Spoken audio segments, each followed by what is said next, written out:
All right, what's going on, everybody? Um, Welcome back to Beyond the Cut. My name is Jonathan George, and thank you so much for joining me. In this episode, I have my friend Faris joining, um, and I'm really excited to see the conversations that we're going to have.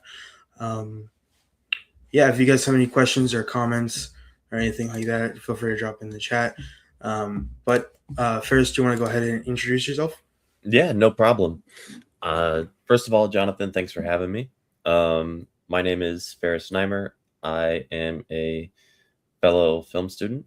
Um, I met Jonathan during my first semester at Collin College.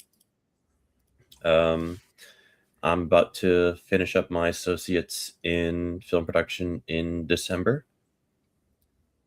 And, I'm looking forward to entering this industry.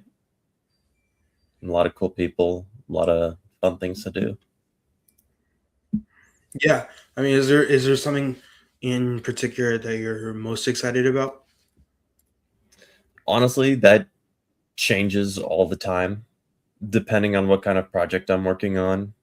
Um, at first, it was a fascination with the cameras and how they worked. And then these days, I find myself directing a lot of projects, which at first I thought I wouldn't like, but it's not so bad. hmm Yeah, I mean, at least at Colin, I just remember like pushing myself to take the initiative to kind of spearhead a lot of those projects because Right. I didn't have the patience to wait for everybody else to take the lead on it. So I'm like, you know what, I'm gonna do it, and I've been doing that since. And especially with the I'd say school projects, but with the short film project that we just wrapped, um, taking the lead on it. It is very intense per se, but I think it's also a lot more rewarding knowing that there are like you're in charge of you're the captain of the ship instead of waiting for somebody else to do it. Because I just nothing was happening fast enough or at all, so I'm like, I don't have patience for this. So let me just do this myself. And since then, like I've been able to do that on a much bigger scale, and yeah, I think I too was also kind of concerned about directing to see if I would like it or not, but I so far I really enjoy it. Yeah, And I it's feel like yeah, but no, yeah, I totally understand what you're saying. I mean, school projects is one thing, but actually directing a short film of your own, that's totally outside of the usual 1 to 2 week production cycle. I mean, it's a totally different ballpark, but there's pros and cons to both of those. But I yeah, no, think I mean, overall it's probably a better experience. I mean, I haven't been on a project for something outside of school yet, but yeah, no, I mean, the one that we just wrapped on, we've been working on for the past 6 or 7 months, and it's been pretty intense, um, from pre-production to post-production. But it's been incredibly rewarding to have all those ideas on pre-production and then just be able to put those down on paper, and then the culmination of trying to find actors, trying to find a location to shoot at, like all of that is the culmination of all those different stress levels, and then putting it towards production, and then finally being on set with everybody.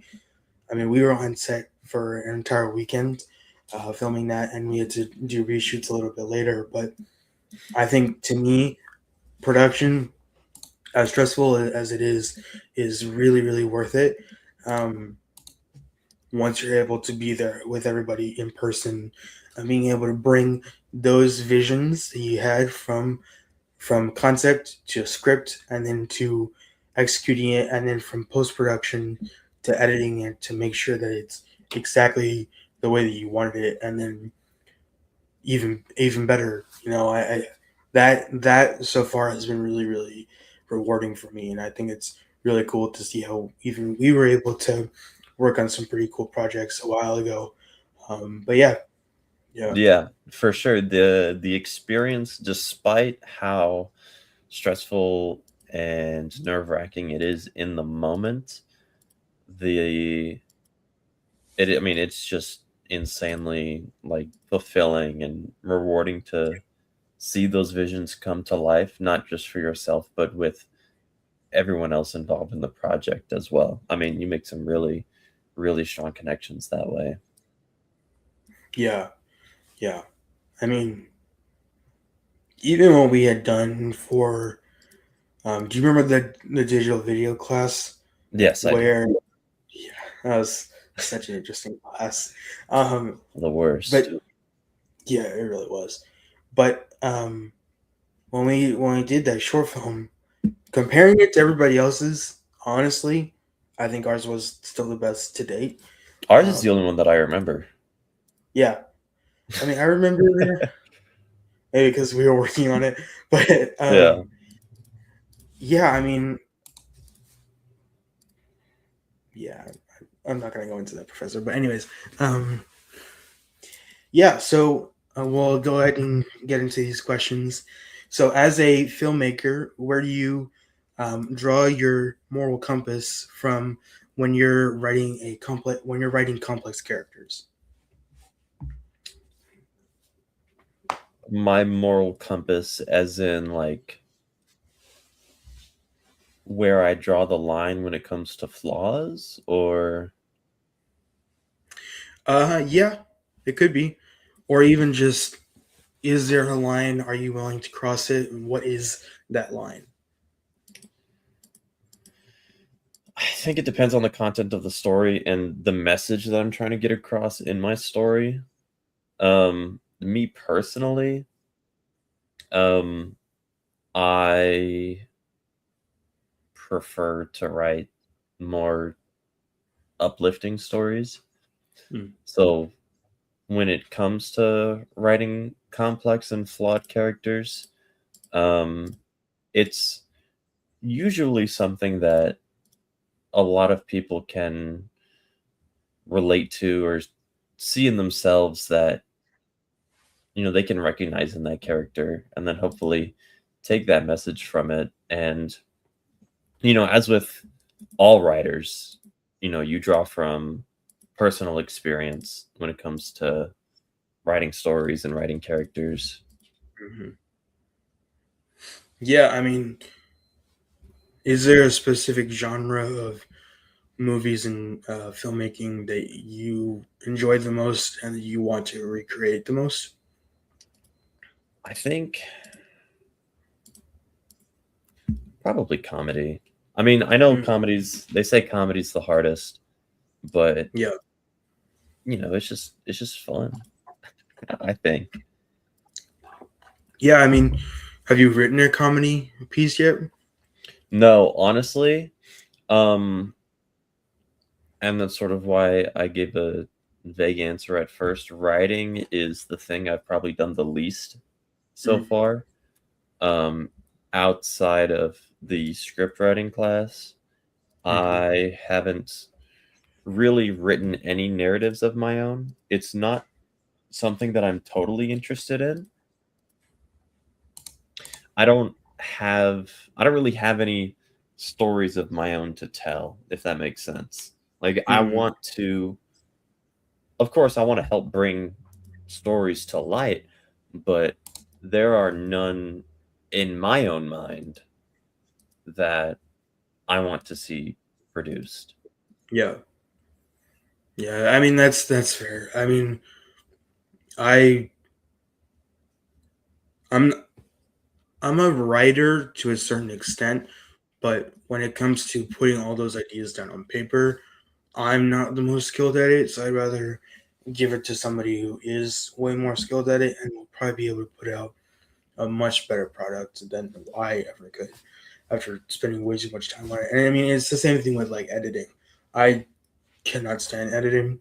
I'd rather Right.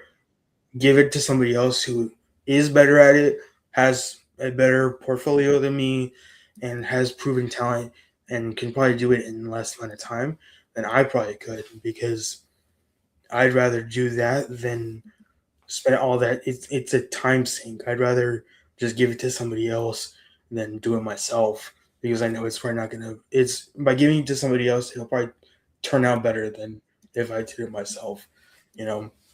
Right. And yeah, I'm with you there. I definitely wouldn't mind working with a writer Hmm. to potentially develop a story of my own, but when it comes to writing something myself, it's just not something I'm interested in, and it's not something that I Yeah. do unless it's required of me.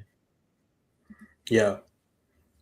Yeah. I mean, I think it's a skill that anybody can learn, Yeah, but for sure. you know, what is defined as like good writing is a completely different story. So yeah. So when you're faced with a massive creative block, what is the sorry, I'm reading that question again. Yeah, sorry. When you have a creative block, what is your source of inspiration that you tap into to getting moving again?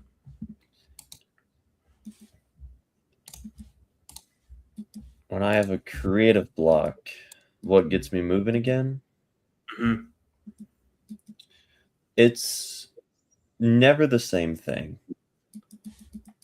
It kind of depends on the situation that I'm in. Okay. Um, let's say I'm editing something, like let's just say you're handed footage and you've got to come up with something for the edit. Um, I like to draw from just whatever comes to mind. I mean, I'm a film student.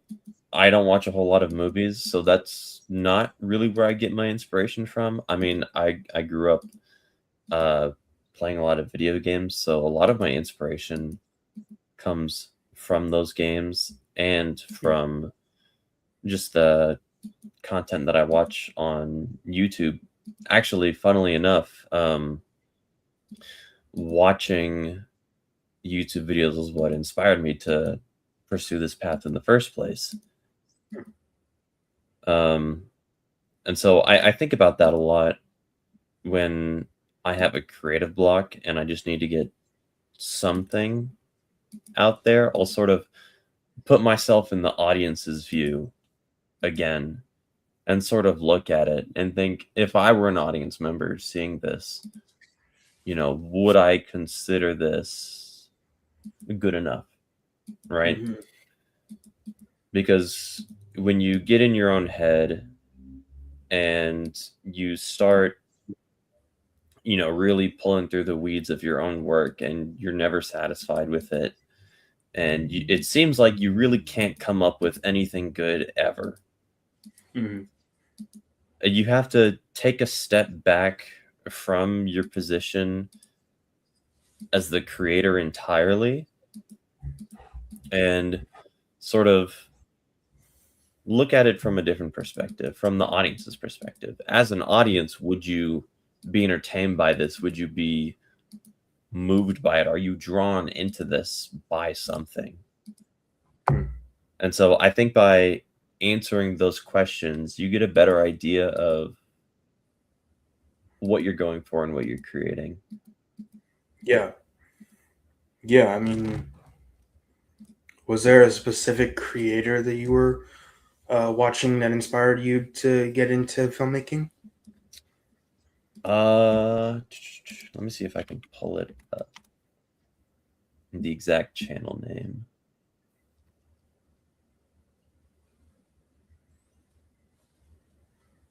Yeah, here it is.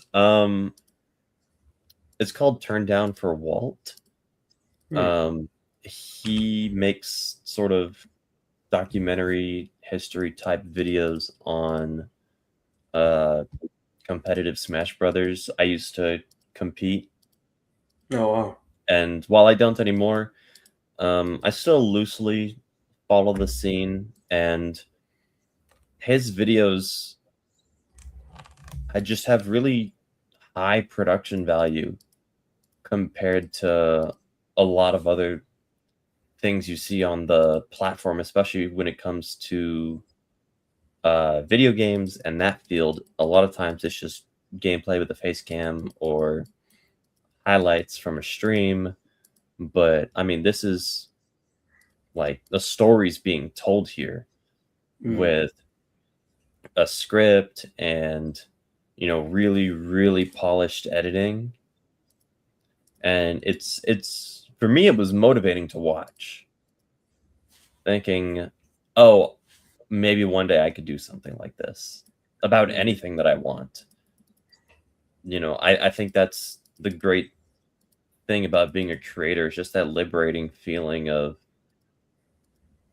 anything that I have in my mind, I can put out there Yeah. as long as I have the skill set to do so. Yeah. That's good.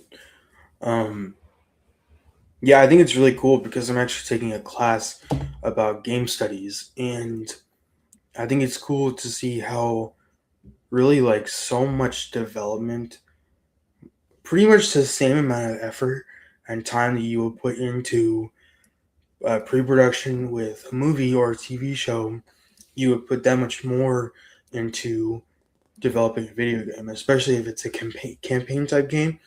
I mean, so I feel like some of the best games out there are campaigns, arguably, Right. and I think it's really cool to see how um, the story can develop over time. I mean, I haven't played too many myself, but I'm thinking more like Halo because like my dad played that growing up, Right. and Yeah, my dad did too. yeah, And and I mean games like that is just the story. I mean, talking about like 5 or 6 games, the story of that is really really good, and I didn't have the time to finish it, but from the story that I was able to play up until that point, like it felt way more like a movie than it did ever a video game. Because when I think of video games, I think of like battle royale games or racing games. This felt like I was playing a movie, but it was interactive. right. And so, Yeah, and a lot of even uh modern titles, some of the most popular ones, think The Last of Us, um Last of Us Part 2. mm, Um a lot of these narrative focused games get so much attention, and you're right about the production time. I mean, you have to basically write a movie and then shoot the movie digitally yeah, and then make a game around it. mhm, And yeah, so it's almost like a double production. Um, Earlier this year, I finally got around to playing and finishing Expedition 33. It heard of it. won. It's called Clair Obscur Expedition 33 from Sandfall Interactive. It's a new French studio from former Ubisoft employees, and it won Game of the Year last year, Mm, along with many other awards. Best Narrative for one, I believe. Um, don't quote me on that, but it won almost every category it was nominated for.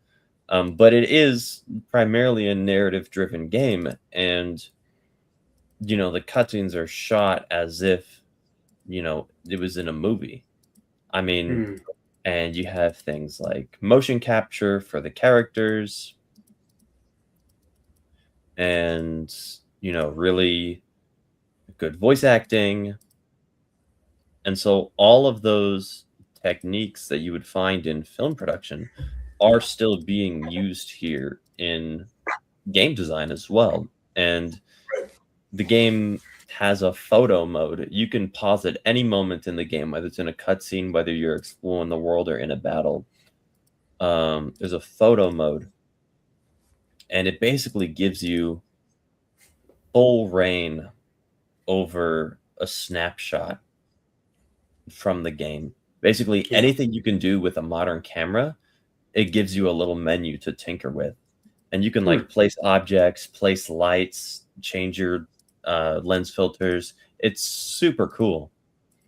Um, and being able to see that as someone who recently learned all of those things, I think it was just neat. But and all of this was wrapped in like a turn-based RPG. Oh, I mean, yeah, I mean the gameplay itself on a foundational level is pretty simple. I mean, there are things that you have to time, but you know, when it comes to the actual gameplay in combat, there's no movement. You know, you take your turn, you select the ability you want to use, and then the turn plays out. mm, So on its own, I'm not sure if it would have done so well, but because of the movie around it, it turned into something I think is truly special. And on top of that, with a lot of these games, you'll see people re-uploading all of the cutscenes as a string out to YouTube, and it'll be this game, the movie, all cutscenes in 4K or mm, whatever, right? yeah. And so there is a desire from the public for these, movie type games, whether it's to play them or to just watch them. And I think that's a great Yeah. thing.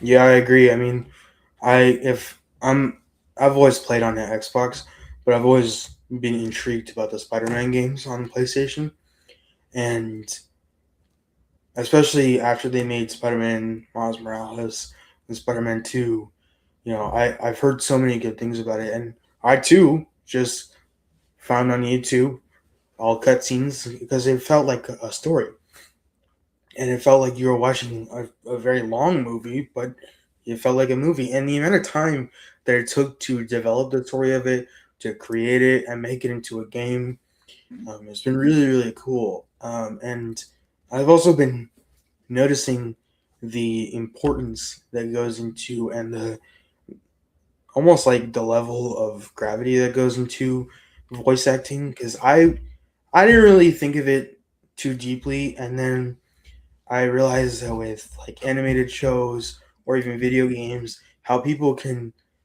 how much their voice can be recognized worldwide for their voice because of their character.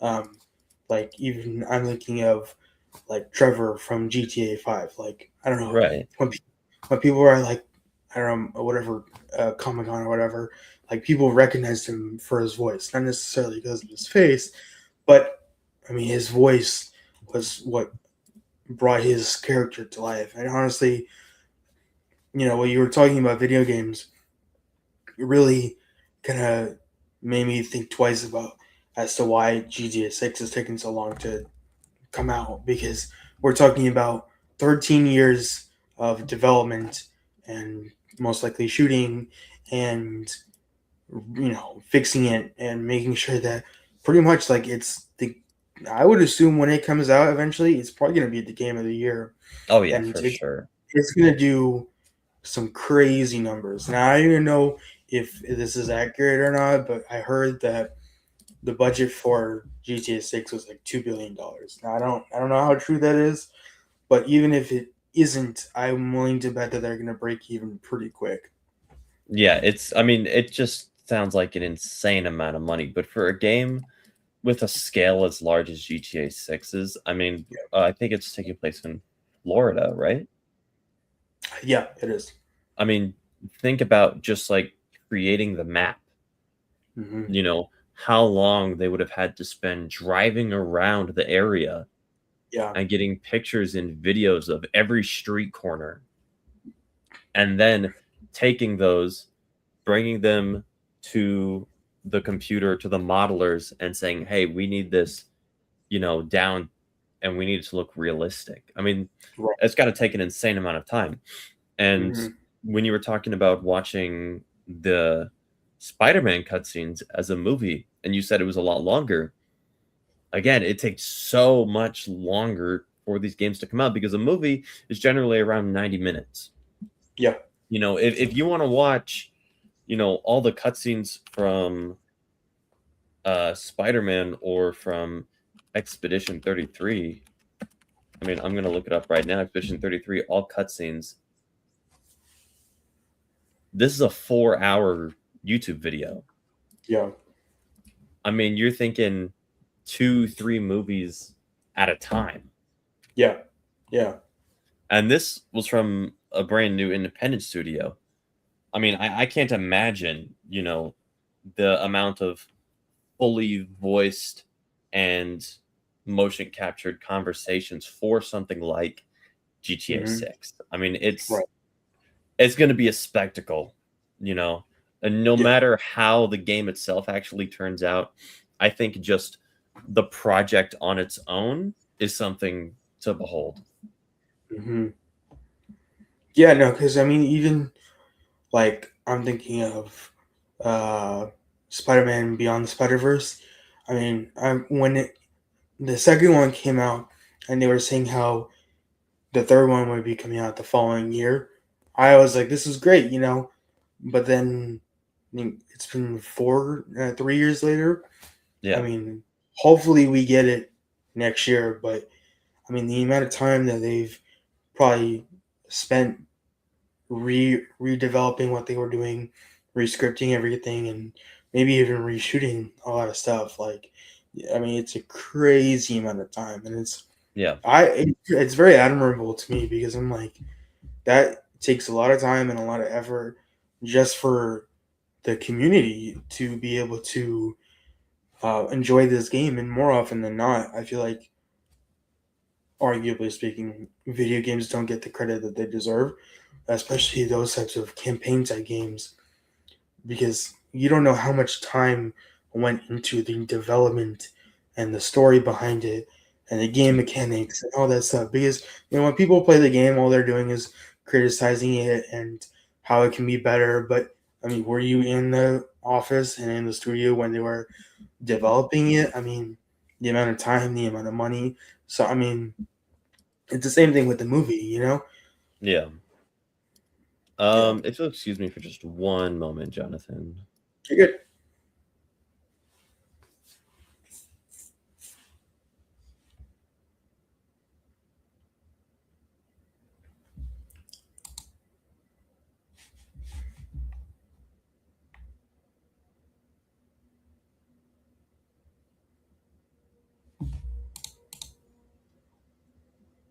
All right, sorry about that. But yeah, for You're good. sure. I mean, it's exactly as you said.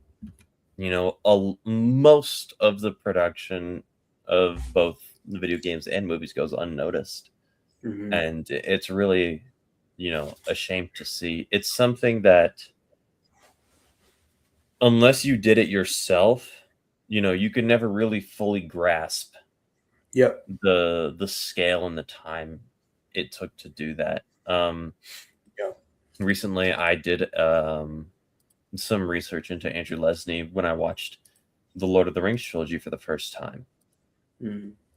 And there are multiple articles in the American Society of Cinematographers magazine about the development of the trilogy.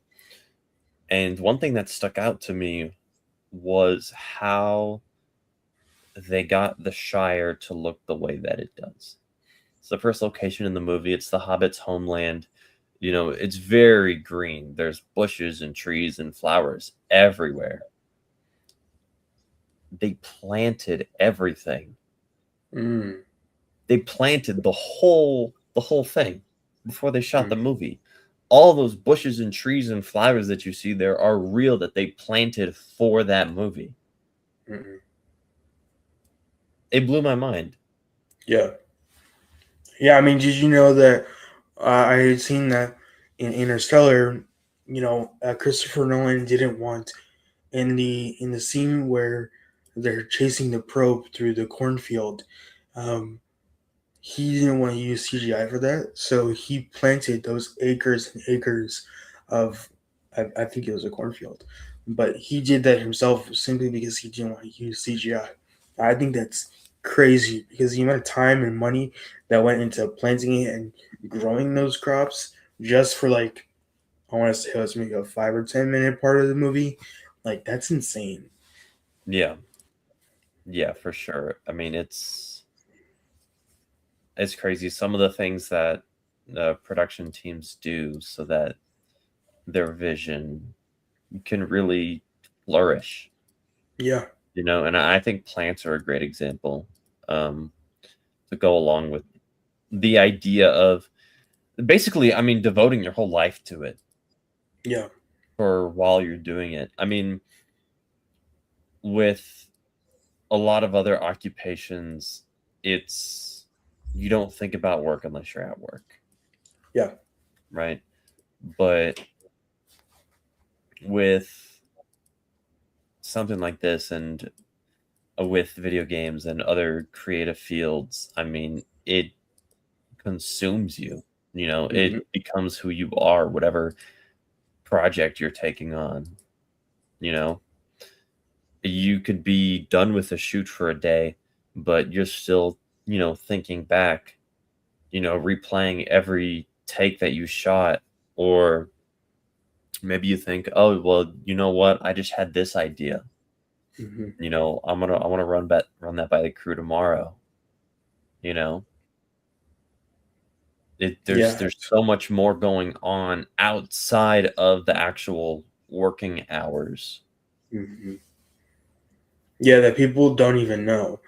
I Right. mean, that's why I like watching behind the scenes of movies because it really paints a different picture of what you think you know into what actually is happening on set for, if not hours, we're talking months or years. Like I feel like to a certain extent, without leaking certain information, people need to know that so that they're just not like dogging on the film and being like, why is X, Y, and Z production value storytelling? Why was that those areas lacking or missing when you don't actually know what was going on in the studio? Um, they might have had to cut costs a little bit because of the budget. I mean, you literally have no idea, and so yeah, I feel like for me, at least for my filmmaking process, I I want to film as much behind the scenes as I can between pre-production, production, and post-production. Without filming too much, but to be able to help people understand our process and how we got here and how you can arguably do the same thing. I mean, I want to be able to help inspire people to be like, if I can do it, then you can do it. Right, absolutely.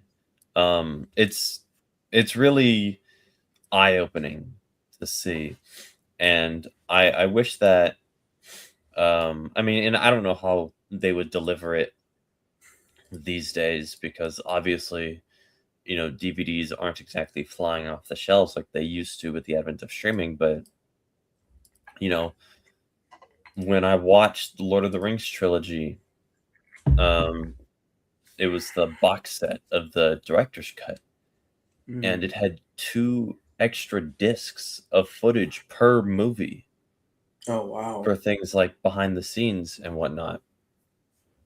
And I wish that we could see more of that for movies of today. Yeah. Yeah. No. Even with the short film that we just finished on, when we are ready to premiere, however long that may or may not be, I wanted to make sure that we at least had like a blooper reel of everything that was going on behind the scenes that people might not have seen on either my YouTube or my Instagram. But even like moving forward, because this time around when we are planning our pre-production for our first feature film, I want to make sure that people are brought along for the pre-production meetings, the script writing that takes place when we're on set. Because this time around, I think we're gonna end up doing production roughly for maybe a month, hopefully, instead of just a weekend. Because we were still able to get everything done. I just think we were also rushing a little bit. I think when taking your time with production, and especially when we did it after when we were doing our reshoots. It was it was such like a breath of fresh air to be like we can actually like take our time. We don't need to rush to this because when we were shooting on our third day, we were trying to film. I'm trying to remember how many different scenes, but like almost 5 to 8 scenes in one day, and we're talking about I think 5 to 6 different characters in addition to our main character who we had been shooting with for the previous 2 days, and Right. it was a lot. Like we were scrambling for 4 hours, and that was simply because we were fighting against daylight, and that was it. I mean, at that point, we were filming in October, so it was sunset by like 4:30. Yeah. So from I think it was from 12 to 4:30 ish. Like we were going pretty much as fast as we can. We had two cameras and we were like, let's divide and conquer. And we made sure that one person had a boom mic, other person had an internal mic attached to it, so we could just film as quickly as we could. And in theory, efficiency wise, it was a good concept. But also after we had done our reshoots, I wish that we had taken more time for each character instead of kind of rushing through it to see how much we could have developed their character and how. Because after we had done like a reshoot of one of the side characters, we realized that after rushing him the first time and not being happy at all with the way that the lighting was looking, or not being able to get through certain lines, and then after doing a reshoot, after spending almost 4 or 5 hours with that one person just to get one scene, was so much better than anything he had done previously because he was able to develop his own character outside of the guidelines of the script that we were obviously working off of. But after that, we were able to improv a little bit, have extra takes, and we had time to have extra takes. When we were tight on schedule, we did not have time for extra takes, and so we were rushing. This time around, we're just like let's take our time, and we were able to see how much better it looked with being able to take our time and being like, let's see how this turns out. And honestly, I think after the reshoots, it turned out a lot better than I ever anticipated. So yeah. Right. And I mean, the hindsight's 2020, right? When Mhm. production's tight, there are some things that are going to be sacrificed. Mhm. And it's never a good feeling to do that, but I think an important part of the production process and just being a creative in general is being able to actually let go of some ideas Yeah. if not everything pans out the way it did in your head. Because I mean, when does it, right? There's always something that goes just slightly off kilter, Yeah. and it could be a minor inconvenience, or it could be a disaster for everyone involved. But either way, you have to, again, sort of look back from an audience's perspective and think, okay, if this is missing, am I going to realize that it's gone? Like, is this something that I'm really going to miss out on if I didn't know it was there in the first place? Right. When Yeah. it comes to dialogue or scenes, I mean, dialogue and scenes get cut all the time, right? Mhm. And while the production team may be like, oh, I really love this scene, this scene was perfect in my head, you know, I spent a lot of time writing it, we spent a lot of time shooting it, but say you get to post production, it just doesn't fit, it just doesn't flow right. Mhm. Say it didn't do well with test audiences, then you can be stubborn and say, I'm keeping this in no matter what. This is my project. I'm going to do it the way I envisioned it 100%, all the way through until I crash and burn.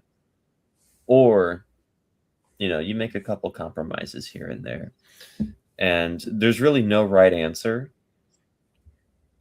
It depends on the person and the project, and it's a case by case thing, but Yeah.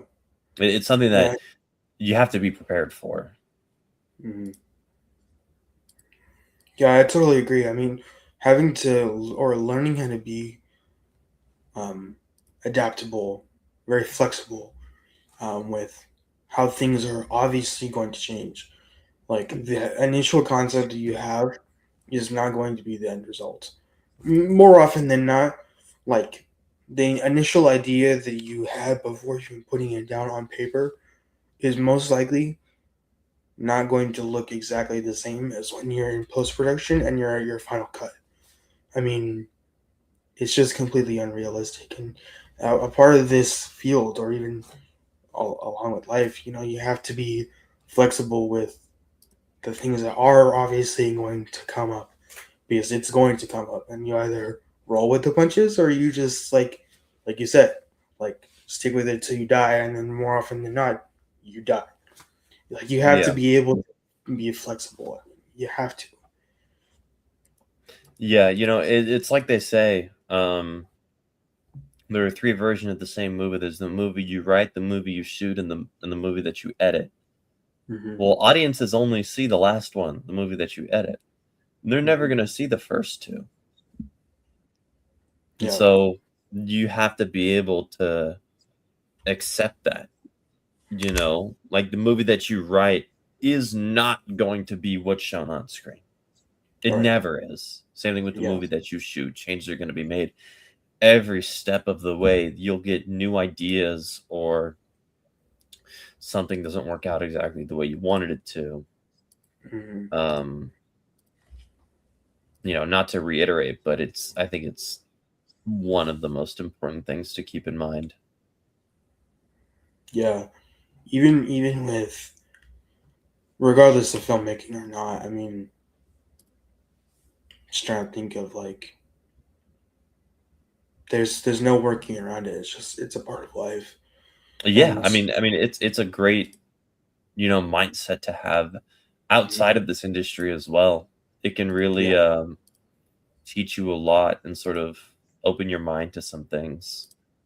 right. Yeah, because yeah, I mean, I can think at least my own personal projects that I've worked on within the past few years of, oh, I have this idea in mind. It the way that I shot it will look obviously different than the way I conceptualized it, and then the way that I edited it, I'm just like, oh, this didn't necessarily turn out the way that I wanted it to. I either scrap the entire project or just move forward with what I have and just be okay with it. I mean, I'm okay with just putting it out there now. Before I even started filming anything, I would have been like, no, no, no, it has to be perfect. It has to be perfect. But now I'm just like, I mean, what's the worst that could happen? I'd rather just be okay with it and just put it out there and see what happens than way overthinking it and then me never putting it out. Like Yeah, I've I done mean, that. there's really nothing good to come from that sort of repeated, like, torturing yourself just Hmm. in your mind over the same thing over and over again. It's Yeah, just not worth it, you know? yeah. It's I mean, not that's why. it's not gonna make your movie better. Mhm. If anything, it'll make your movie worse. Yeah, yeah. I think that's why they say less is more. Yeah. It's- If you overthink it way too much, who knows? You might not even put out a product at all. And that Yeah. after, I mean, if you're talking about your own personal finances, that's okay. But theoretically, you could be talking about a major studio's money. You're talking about investors. That's their money, and for you to potentially scrap the entire idea because you didn't like one tiny detail or you overthought it, you didn't think something was good enough.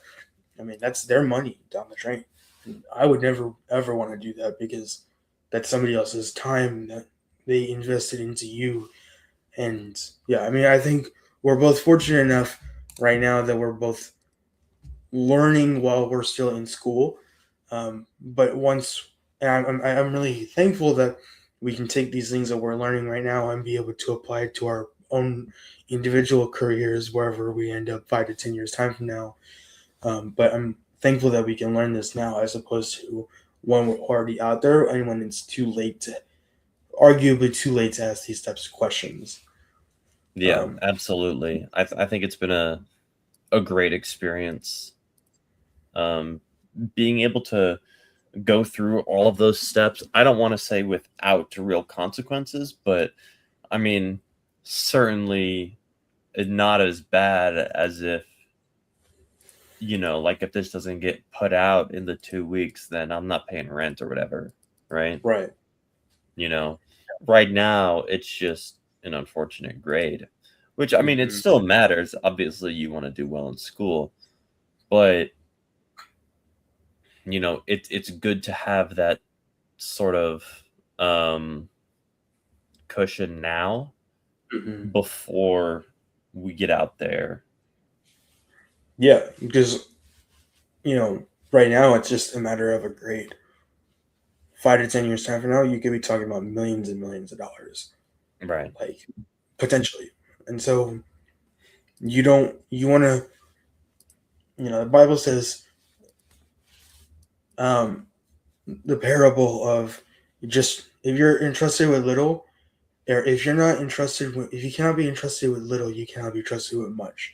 And so I try to apply the same thing to my life because I'm like, okay, well, whatever that God is giving me right now and right here and right now, what can I do to steward that and make sure that I'm not squandering my time and the resources that He's given me, but be able to steward that and be able to, when it does get bigger and better, or just bigger, um, I have that firm foundation when it was small and when the stakes were really low to when it's very high and the stakes are very high. There's a lot of money at stake. I had that firm foundation when it was small, and I can apply it to them. Yeah, absolutely. I agree with that 100%. Yeah. So I mean, is do you have, from the time you have spent in productions, do you have a favorite part of production from pre to post? I think my favorite part is actually being there and shooting. I Hmm. love that. I love being on set. Yeah. It's super stressful, but I think it's a ton of fun. Hmm. Yeah. I Do think you it's have a favorite position on set? Because I know that when we worked together, you were our, I think you were our DOP or cinematographer. But do you still enjoy doing that? Oh yeah.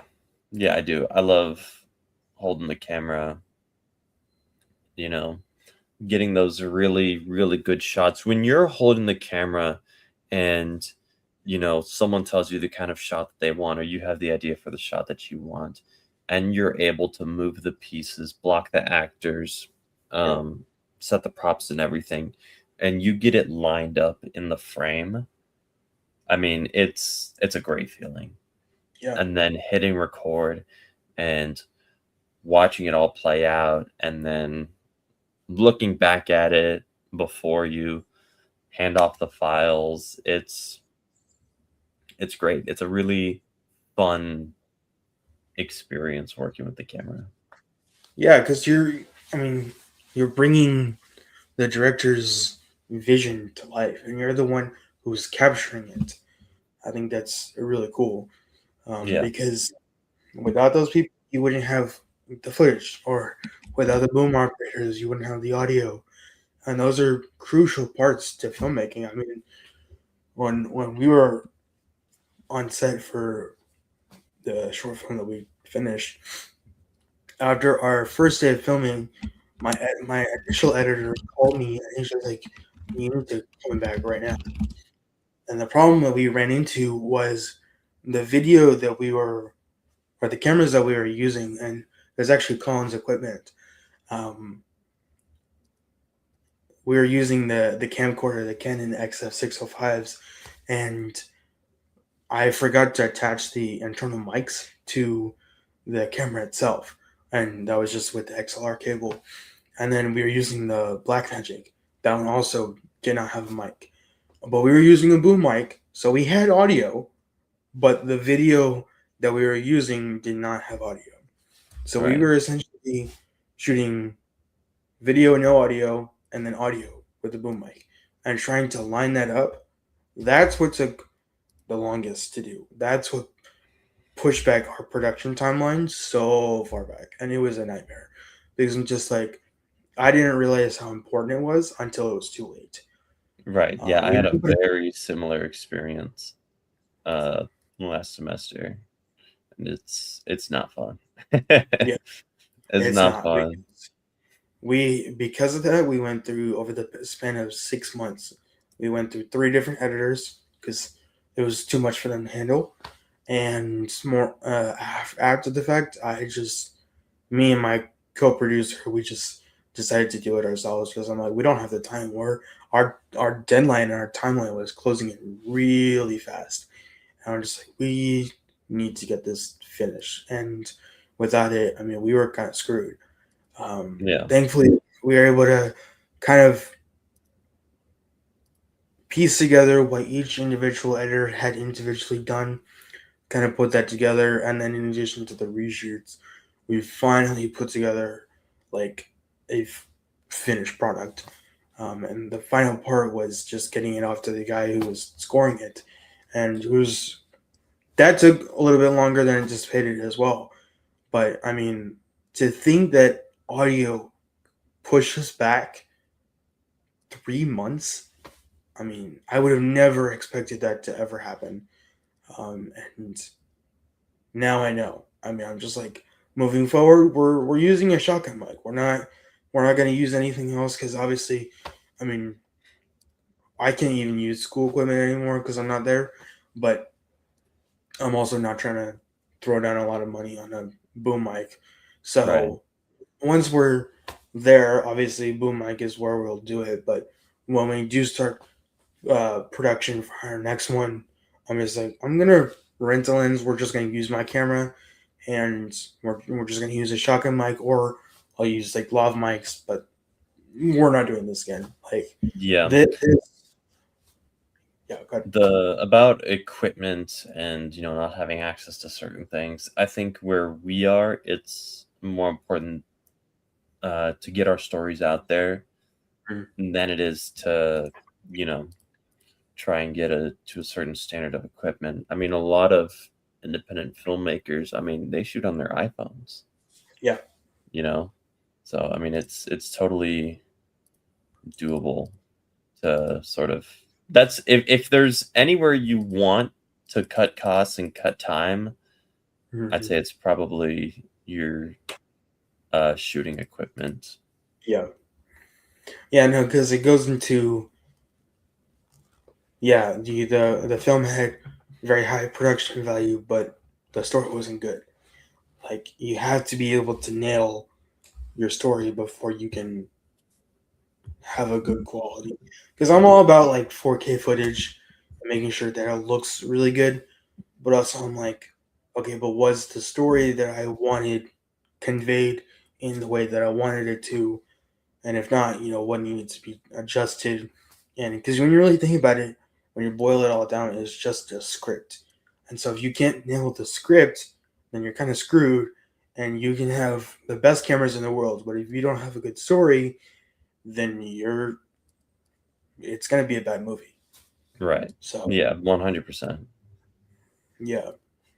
So um, where do you see yourself 5 to 10 years time from now?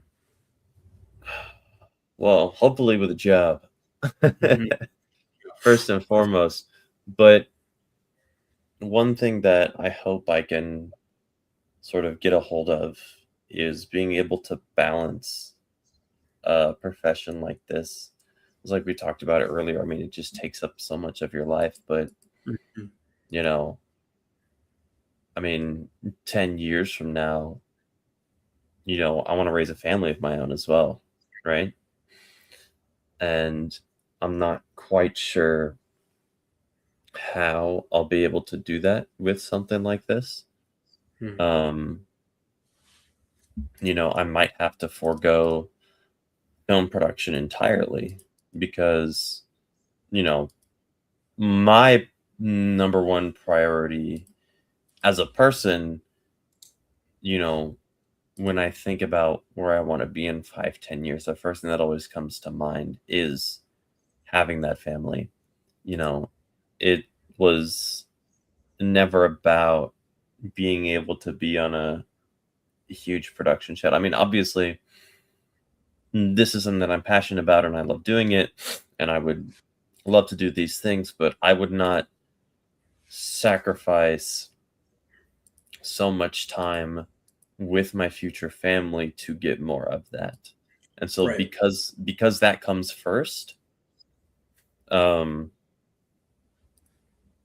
I think me personally, I would rather be with more small scale productions so that I'm not gone for, 3, 4 months at a time. Mhm. Yeah, I mean, I totally agree because I mean, the only thing I would argue with that is I think there is a good work-life balance. Right. Obviously, It's out there for sure. I mean, lots of people do it. I just right now, I don't know how I'm going to do that yet. yeah. I have to be able to actually look at the position that I'm going to have and say, okay, Mhm. here's what I can do, and here's where my family fits into all of that. Yeah. But because I'm not there yet, it's kind of hard to plan around that because I don't have either of those things. I don't have the job and I don't have the family yet. Mm. Yeah, but I mean, I think there's also a lot of power to, I guess, preparing yourself as if you did have those things, um, so that when it does come, you're not just like taken by surprise, but that you are to a certain extent ready. Right. Um, yeah, because I've been thinking about the same thing a lot recently about starting a family soon, hopefully within the next 5, 10 years, hopefully. But how can I what the tools and the assets and the people that God has currently given me right here and right now, what can I do to make sure that when that time does come, because it is going to come within, it's just a matter of when, what can be done on my part to make sure that when it does come, am I ready for it, and not just completely blindsided by it. But I was just like, yeah, I was ready. I mean, obviously, you can only prepare for so much, but making sure that to a certain extent, yeah, I was ready. And I think that's really important because I think it's really easy to get sidetracked by a lot of stuff and lose sight of time. But once you utilize what is right in front of you and plan for the future, I think that's how you can prepare yourself for everything that's in the future and in store for yourself. Yeah. It's always good to prepare. Hmm. That goes for anything, whether it be life or especially this industry. The Yeah. 7 P's. Um, is it seven? Proper planning prevents piss poor productions. I don't even remember that. Who said one that?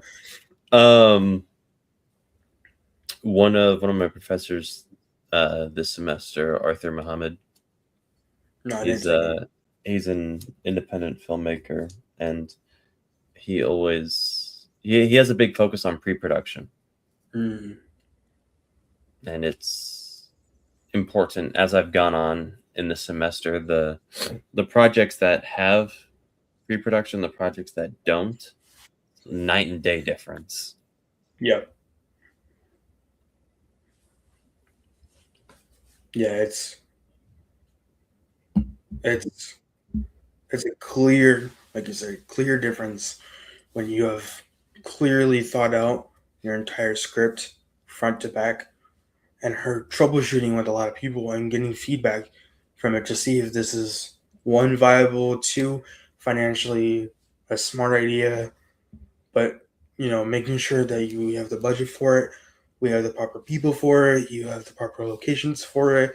Like it's there's a lot that goes into it, and making sure that you're not just gonna waste weeks or months just planning and filming, because you want to make sure that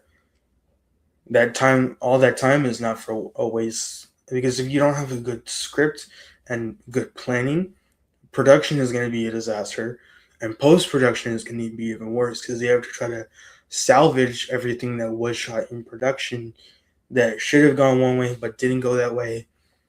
And yeah, I mean, it's I'm learning more and more how important pre-production is. Um, yeah, because it's super easy to be like, yeah, you just had the scripts, everybody show up at this time, but did you really think about props, shooting location, casting, everybody's availability? When you're gonna find either a day or a month to just meet up at that time at that place and just get all that filming done is a lot.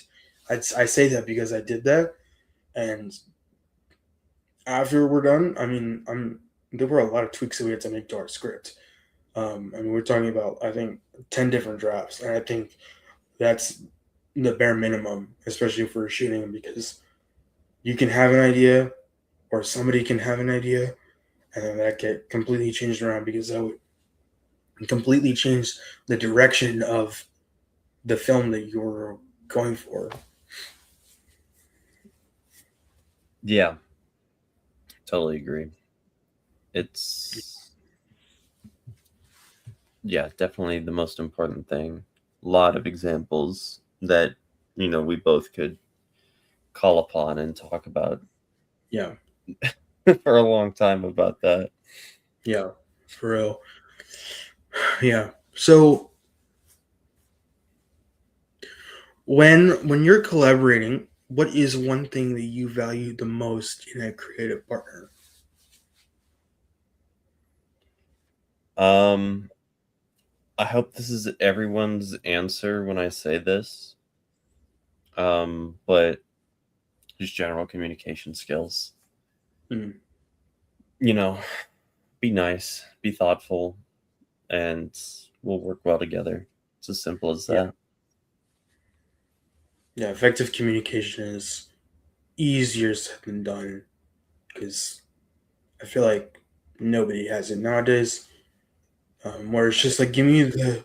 They certainly didn't have it before, too. I mean, Mhm, if you go back and watch some of the old behind the scenes stuff, I mean, like really old stuff, mhm, I mean, it's almost scary what they were doing.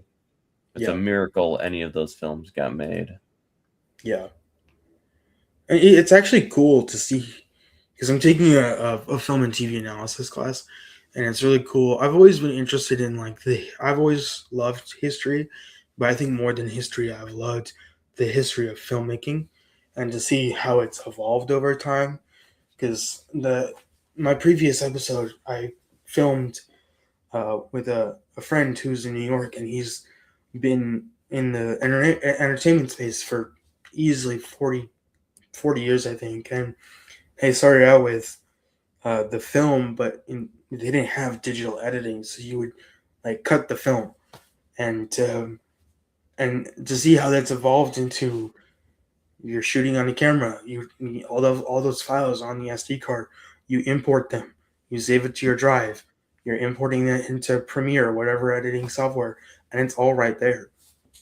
Like I can't even imagine using the same tools that they were using either 20 or 40 plus years ago, because we just got so used to, or we got comfortable using cameras and using Macs for editing. I mean, I definitely got used to it, because I'm just like, when you was telling me that, I'm just like, I I don't even know how you would go about filming that, or even pre-production to post-production, and what were to happen if post-production were to go poorly and you needed to go back and reshoot that.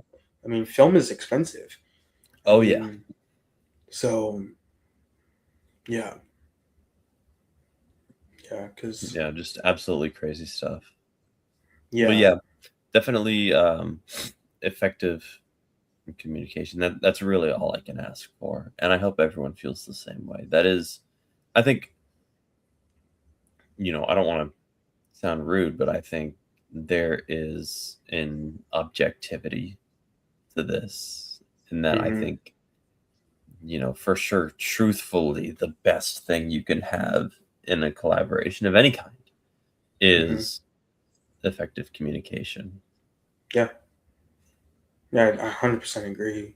I've encountered way too many people that do not have that at all, and I'm just like, I don't understand. I thought it was like just common knowledge. Just to, if I send you a text, you send it back within 24 hours instead of waiting a week.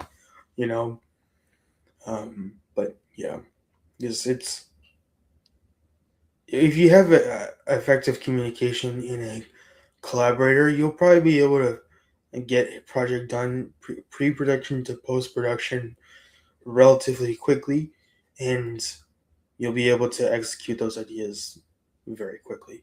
But without it, you're going to be struggling for quite a bit, and it sucks. Yeah, yeah, and nobody's perfect, right? I Hmm mean, I definitely have times where I'm not looking at my phone. I mean, I finished a shoot just this past Friday, and because of complications, we were the only two on the shoot. mm And after the shoot, I mean, I just clocked out essentially. Um, and my partner is texting me like, "Hey, do you want me to pay you back for the supplies that you got, or you know, can you double check the drive? I uploaded everything. Can you see everything?" And I didn't even see that until I think late that night, and we'd mm. finished shooting at like 1. So, you know, things happen, and it's good to stay humble when it comes to that as Yeah. well, and accept that, no one's gonna be a perfect communicator. hmm I mean, and especially me, um, last semester with, how frustrating one of my productions was. I mean, I was not keeping up with anyone mm that wasn't a part of that production. And even inside of the production, um, there were crew members that I did leave out when it came to discussing certain things. Like I mm had a line with my editor, and I mean, I talked his ear off more than anyone else on the production team, and should the rest of the production have known everything that was going on? I think so. Um, I don't think you should leave people out of anything, especially if they're part of that production. Um, but you know, just an example of how external circumstances can affect your ability to sort of slow down and, I don't want to say think properly, but think properly, Yeah. right? I mean, like you said, it seems like common sense until you're in a situation where it's like, It's not. just get me out of here. Yeah. you I know? agree. Yeah, because it's.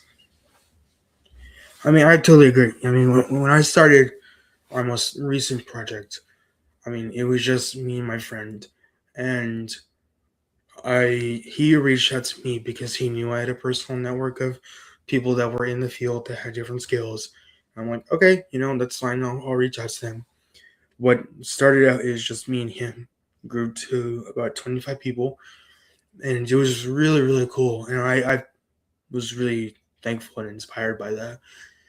But then once we started having like our pre-production meetings, and that was all over Zoom or whatever, but um, I slowly realized that like people weren't as invested in this as I was, which is totally fine because I think not everybody is going to be invested in that way, and that's okay. But um, people wouldn't be showing up for meetings, zero communication in the group me, and then more often than not, I ended up talking to out of everybody in the entire group, between our casting director, all of our talent, um, and our writers. Like I talked to my co-producer the most. Like we've easily spent hours, easily 10 to 20 hours over the span of 6 months over the phone, just talking about so much different stuff regarding the film and not regarding the film at all. Because it's just like it's nice to have that one person where you could just end up talking with them about literally everything pertaining to that project or not. I mean, it's it's super easy to get really annoyed with the people that are not participating and are not putting in that same level of effort and have that same level of excitement as you do. Because for me, I was like super excited. I'm just like, let's get everything we can get done. And it was so clear that everybody, like, this was not as much of a priority for them it was for me, which is totally understandable because everybody has their own lives. But I guess when I ask you if you want to be a part of this project, you either are or you're not. And Right. if you're not, then let me know up front. Just Yeah. say that this is just a side project for me, you know. And if it is, that's okay. I mean, I'm not gonna hold it against you. Just let me know up front. Don't join in, go AWOL on the group me and be and just show up when it's convenient for you. And just Yeah. I let you know in advance what we're doing, how we're doing it. Just keep that, like you said, keep that open line of communication, so that we can keep those expectations realistic. I think that's really really important because that is not the case for everybody. So No, definitely not. And I definitely, um, looking back on it, um, kind of thankful that I didn't push your production through that, because I remember at first, I think you did offer me a spot on the production. yeah, Um, but and I'm sorry I couldn't make it. that's Um, okay. but I'm glad that I didn't, try and shove it in with everything else that was going Yeah, on at the time, because it would have just made things worse for everyone. It made worse for me, worse for you, and everyone else yeah, on the production team. yeah. No, I mean totally okay because you told me up front, and I was okay with that. I was. It's not like you said yes, you joined, and you just didn't say anything. You said that this is what you wanted to do. That specific position is what you wanted to do, but you just didn't put that in. That's not what happened. You told me right up front, and that's okay. I had to respect your boundaries and respect the fact that you were like, that's okay. I've got Yeah, a lot of and stuff. I appreciate that, Jonathan. You've given me a lot of collaboration opportunities, and while I may not have um, had the time to really take you up on those, um, you know, I I still look forward to working with you in the future if you'll have me. Yeah, absolutely. I mean, it's between you and I don't know if you ever met um, Jeff Ramsey. I don't know if you ever met him. I might have heard the name. He was at Colin for a little bit. He was friends with the equipment manager Danielle Thompson. They they used to. I saw them hanging out a little bit, but he was our DOP, and he could because he had expressed interest in always like you always loving the camera and all that stuff. And you were the second person that I thought of because I mean when we filmed our other short film for that class, I was just like you were the camera guy. You said Yeah. that you wanted to do this, so I'm like I'm gonna take you up on it, and I was very happy with what we did. Um, but I mean even the one that we're planning for within the next few weeks or months.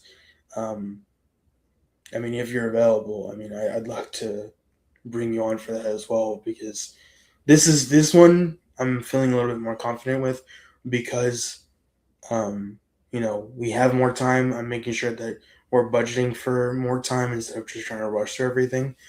But and also trying to work around everybody's schedule to the best that we can.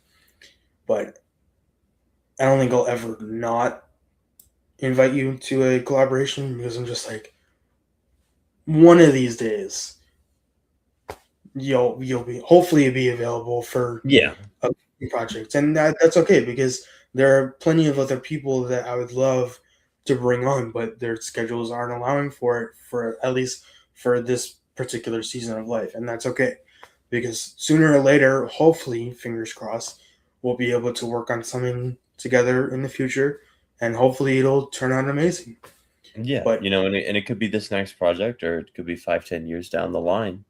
yeah, Something that um, Beth Wickman, my producing professor, brought up is that on top of the importance of having the connections, keeping the connections. I mean, even something as simple as, you know, wishing them a happy Merry Christmas and a Happy New Year yeah, every year, as long as you keep that connection, you keep them in mind, you'll eventually reach out to them because you may need that specific skill set, or yeah, that they would, bring something to the table that yeah. you want on that project.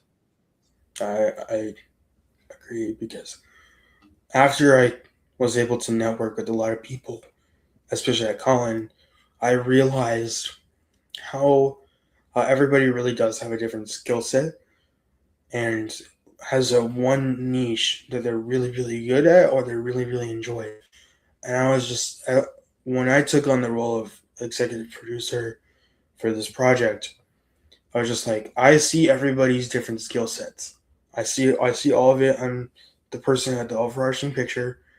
I'm trying to be project manager for this, and me trying to play into everybody's skills became such a high priority for me because I'm just like I want to make sure that throughout the entirety of this project, I'm not just putting you on something that you didn't really know you wanted to do or not, but that you were able to spend however many hours or days or weeks on this and you were actually able to grow in your skills and actually potentially even be able to try something new and be able to figure out if you want to try that something new or stick to what you're good at or will you or learning that this is something that you don't want to do. I mean it's that has always been a priority for me because I'm like I want to make sure that you're growing in your skills the same way that I wish I had the opportunity to be able to grow in my skills when I was younger, at least. So I want to make sure that I'm providing opportunities for people who express interest in it, or I see the interest in them. I mean, like I had like family friends who are still in high school that I'm just like, I see you have a gift for this. Like I want to make sure that if you want to grow in this and you want to get better at it, like I'm giving you the opportunity to grow because I wish that was something that people had given me the opportunity for when I was younger. So Right. yeah, Yeah, and I yeah, think I think it's a great thing that you're doing this, that you're able to see that in people and want to help them bring that out. It's a great thing, and it's how we're gonna, you know, basically keep the industry alive, you know, yeah, is yeah, being able to see the future in those people. yeah. I agree because I think what I've been learning is how, regardless of this field or not, but it's heavily emphasized in this field, is that it's a collaboration heavy field. I can't do everything myself. If it was up to me, I probably would try to do everything myself, but it wouldn't turn out good at all. But because I have been fortunate enough to connect with these people, like, I honestly feel better about it being a collaborative effort than about it being a solo project. Because if it was a solo project, it would take me so much longer, and I probably wouldn't have had as much fun if I was just doing it by myself as opposed to just inviting friends and seeing if anything comes of it. Because I mean, when we were on set, I think those were the best days.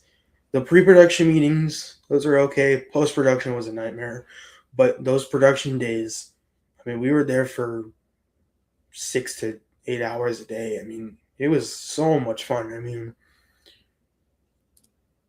yeah, I mean, yeah. Yeah. And, you know, despite any problems on set, and you may think, oh, that was a horrible day on set. I mean, almost always you can look back on it and think, yeah, that was fun. I would do that again. Hmm. Like I'm glad that I did that, you know, Yeah, even if the whatever set day was horrible. right. Yeah, because even when we were filming, I don't know if you remember the short film that we had done with Max and Philip. Yeah. Philip in that one? Yeah, he was. Yes. With Retribution, I mean, filming did not go according to plan at No. all. No. Um, was not No, because anticipating. we were doing. I mean, basically, I mean, it was my first semester at Mhm. Colin. I didn't know where the buttons were on the camera. I didn't even know what kind of camera it was. You give us a camera and you say make a 5-minute short film. Yeah, Okay. Um. So yeah, but I, I'm still here, right? yeah, Despite all that, we're both still pursuing this. yeah. I mean, honestly, and I wouldn't let one bad day of production discourage me from doing this altogether because No, of I course felt not. like it was, for at least for me, so obvious that this was the field I was supposed to be in, and whatever that takes, however long that takes, however hard it gets, like I was gonna pursue this no matter what. Um, and I mean, those bad production days, it's just one day. You're gonna have many more, either for that project or something completely different. Um, and just still keep in mind that stuff is still going to happen. You either, again, the whole flexibility thing or adaptability, you have to either roll with the punches or you just like, screw this, let's scrap the entire project. For me, that's not worth it because too much time has gone into pre-production where we can afford to scrap it all together. It's just not worth it to me. I'd rather we go in, have somewhat okay production days, put out a mediocre product, and still put it out than not do it at all. Yeah, absolutely. I mean, the experience. There's so much to learn from it. Yeah, it really is.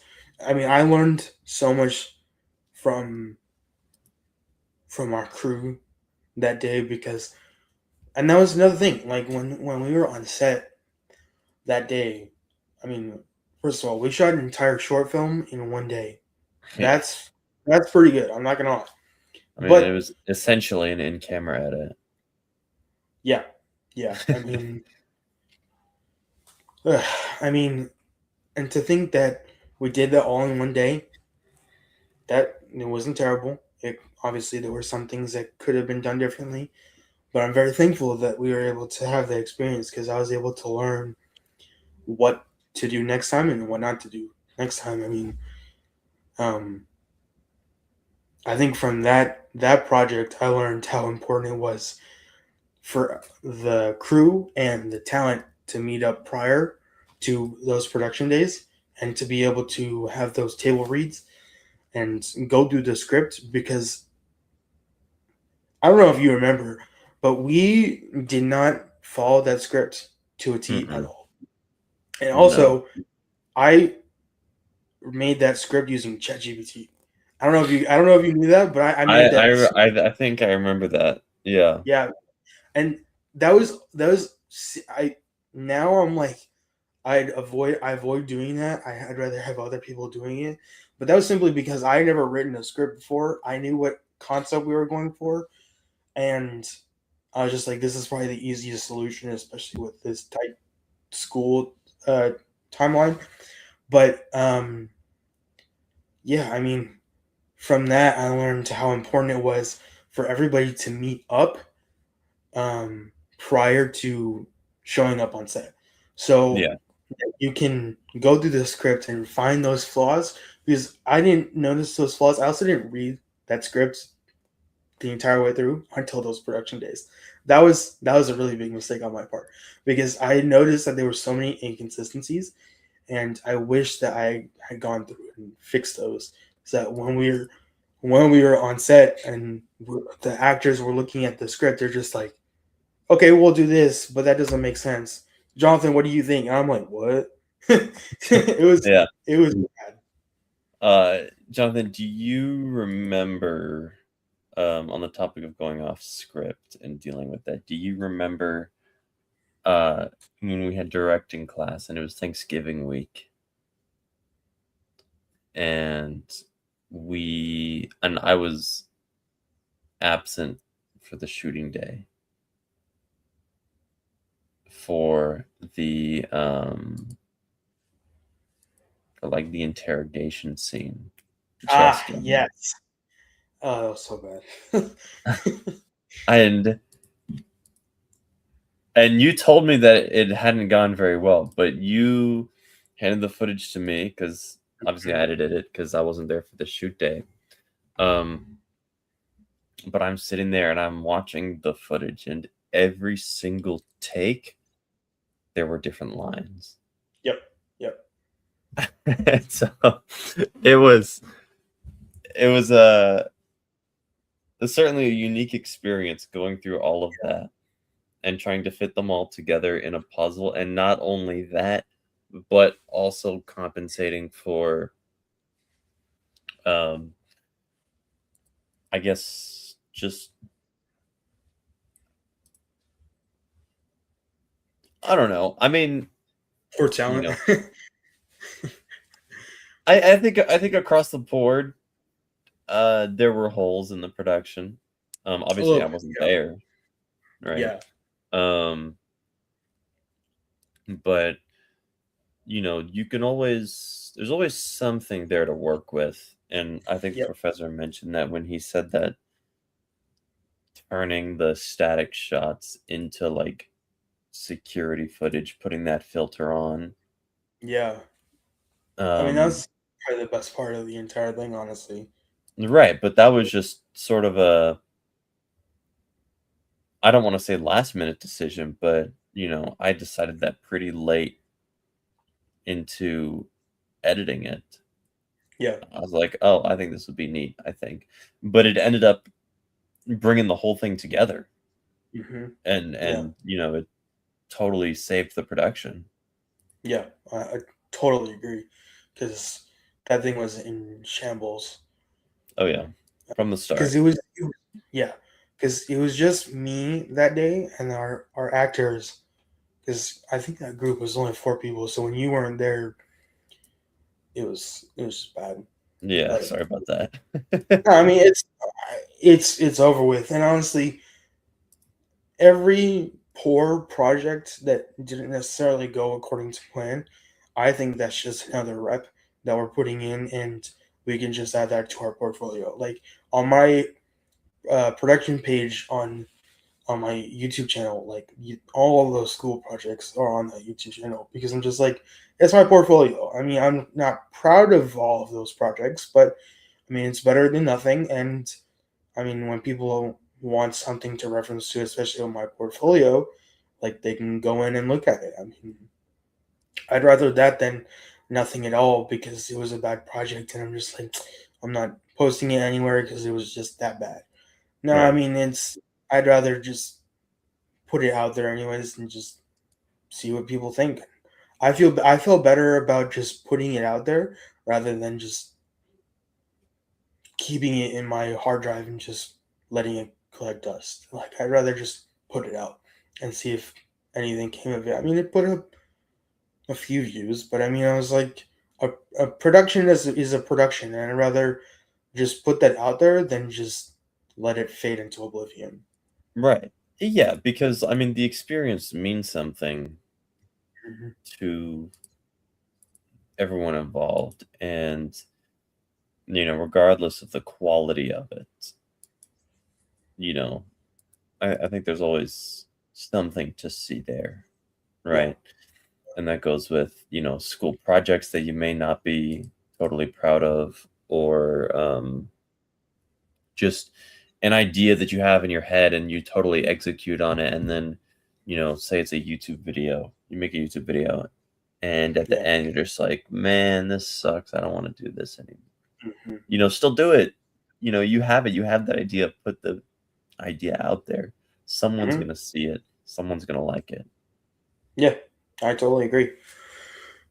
Yeah, because it's super easy to get, at least for me, to get into my own head about being like, I hate it, not doing it, not putting it out there, but just doing it anyways, doing it scared. Because more often than not, I mean, even with this podcast, I'm just like, I was initially intimidated on doing this. I'm just like, you know what? What's the worst that could happen? I've always wanted to do something like this, and so far, I think it's yielded some serious fruit, and I'm excited to see what where it goes from here. And so, yeah, um, yeah. I mean, on that note, do you have any final thoughts? And I guess my final question would be, if there's one thing that you would want to share with people that are trying to break into the film industry, or either still in school or trying to figure out if they should go to school for this, or what does that look like after you're done? Um, what do you have any advice for those people? Oh, yeah, for sure. Um, Definitely, if you want to go to school for something like this, start small. Find courses at your local community college. Um, it's not going to be the highest quality material or the highest quality equipment. You may not even have equipment, but I think just getting the foundation is so much more important than like getting a 5-star education. Right. Um, because like 95% of what you're going to learn is through experience. And Mhm. so I think as long as you learn how to hold the camera, you'll Yeah. do fine. As long as you Yeah. don't drop the camera, just keep going. Just keep shooting things. Yeah. You know, most of what I learned has been through trial and error and through experience, not Yeah. through lectures in a classroom taking notes. Now, I will say there are some things that you can only get by reading and listening and taking notes, but Mm. most of that's for like nitty gritty paperwork stuff, right? Yeah.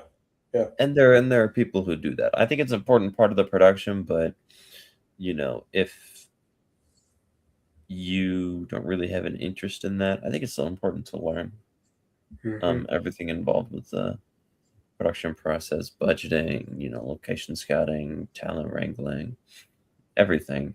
Which it sounds like a lot, and it is a lot, but you learn a little bit at a time. And you could go on set and not know something, and that's totally fine. Hmm. It's totally fine, right? Yeah. It's less important that you didn't know and more important what you did after the fact, Yep. right? Like, say you messed up. right? What do you do about it? You know, are you able to go back, um, look for help, try and fix it, and then take those lessons into the future? Or, do you just get stuck with it and you never get over it, and, you feel like you never want to step foot on a set again? But I promise you, just keep doing it. Mhm. If you like it, just keep doing it. That's good advice. Thank you. I appreciate that. And thank you for being a guest. Really appreciate it. It feels like so long since we've talked. Yeah, it has been Um, a while. I yeah, appreciate you having me on, Jonathan. At first, I was a little nervous 'cause I was like, you have like filmmakers on here, and well, I haven't really done anything outside of school. Um, but as we talked, I think it's important to have those less experienced perspectives as well. absolutely. And Just I have a variety of um people on here, not just established filmmakers, because absolutely, I mean you can get that anywhere. People interview filmmakers all the time, but I think the views and opinions of people new to it like us are ultimately what's going to shape the future. yeah, I totally agree because there were a few people that I had reached out to once I was reaching out to a bunch of people that said, "Oh, I don't know, like I'm not as established as I want to be, and I'm not good on camera." And I'm just like, I think you're selling yourself short. Like I think I'm nowhere near where I want to be, and I'm just doing this because I want to. I just felt like it was time, and honestly, so far I've really enjoyed having these conversations with people who are established and who are figuring it out as they go. I mean, that's all it is. I don't have Yeah, it all together. I don't have it all together. I don't think anybody ever does. I mean, we're all trying to just figure this thing out called life. I mean, it's not. I don't think at the end of the day, I don't think any of us will ever reach that 100% progress bar. I'll be like, yes, I have it all together. No, I mean, we're yeah, always learning. So yeah, absolutely. And that, you know, life and this industry are so closely tied together. The things that you learn and the lessons that you can apply and the people that you meet and form connections with. Um, it doesn't matter how much experience you have, or where you are, how much as long as you keep going, mhm, you'll be all right. You'll be all right. yeah, yeah, I really appreciate that. Thank you so much for your time. It really means a lot. Yeah, absolutely, Jonathan. It's been a pleasure. Yeah. Yeah, so as I wrap up this episode, I'm just gonna for everybody watching, I just want to close this episode like I typically do with the blessing. So from number 624 to 26, may the Lord bless you and keep you. May the Lord make His face shine upon you and be gracious unto you, and may the Lord lift up His countenance upon you and give you peace. Thank you guys so much for watching, and subscribe for more and to follow along for this journey. I will be continuing to stream every single Sunday to hopefully run 4 p.m. and weekly uploads at Wednesday at 4 p.m. And says, make sure to follow along on my Instagram and TikTok. I post every single day. So thank you so much for watching.